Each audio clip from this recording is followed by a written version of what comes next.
So I'm 6 years old, and I just beat King K. Rool in Donkey Kong Country for the very first time. The credits begin to roll, and I am emotionally moved.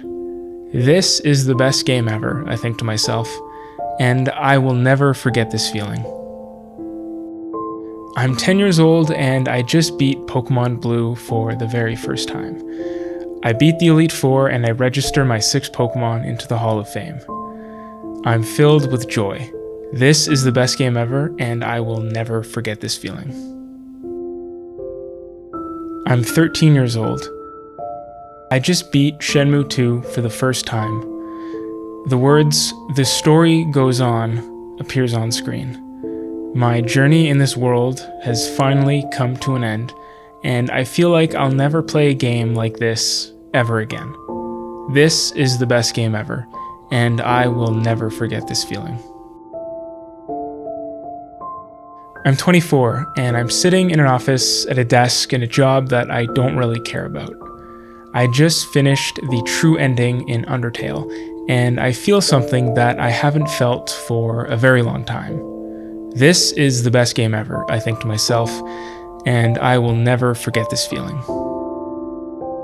I'm 26 years old now. I'm engaged. We have a home. We bought a dog. I just beat the final chapter in Life is Strange. I chose to sacrifice Chloe. The decision weighs heavily on me. This is the best game ever, and I will never forget this feeling. I'm 31. The world has locked down. A friend of mine tells me about a game he played that made him feel like a kid again. It's called The Outer Wilds. The campfire scene at the end breaks me. This is the best game ever, and I will never forget this feeling. I'm 36 years old now. I'm a father. The world feels different. I just finished a game called 1000 Times Resist. It's a game about the pro-democracy protests in Hong Kong, diaspora politics, and intergenerational trauma. And despite having no personal connection to any of these things, I find myself deeply moved by this story. So these are all very different games.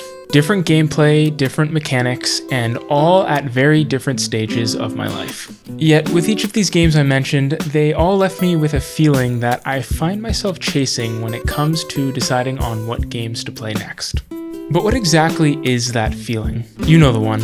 The credits roll, the screen goes dark, and you're just sitting there feeling like you said goodbye to somebody for the very last time.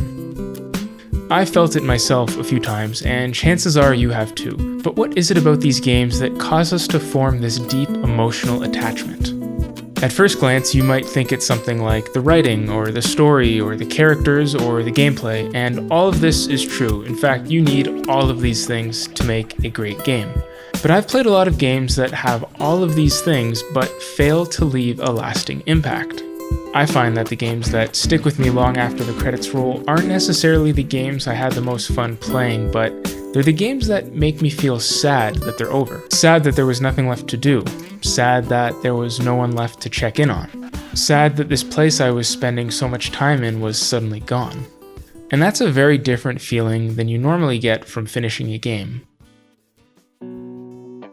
When we talk about video games, we use the word fun a lot.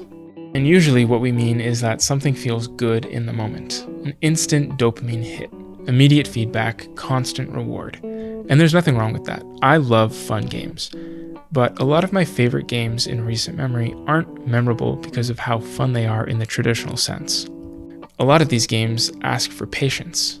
They ask for your full attention. And if you meet them where they are, they give you something back that sticks. And that's especially true with a game like Shenmue. And if you know me, you know that Shenmue is my favorite game series of all time for that exact reason. It's a slow burn. It doesn't bend to the player. But if you respect what it's trying to do, the payoff is there. And that appreciation didn't come out of nowhere. Let's go back to the very beginning of the video when I talked about being emotionally moved by the ending of Donkey Kong Country. That's a classically fun game, right? It's a platformer. Mindless fun from start to finish. But I was 6 years old when I first beat that game. My dad bought it for me.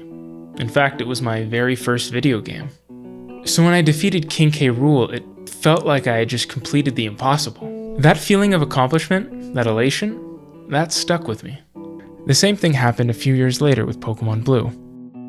Now, mechanically, that game hasn't aged well. It's clunky and at times it moves at a snail's pace.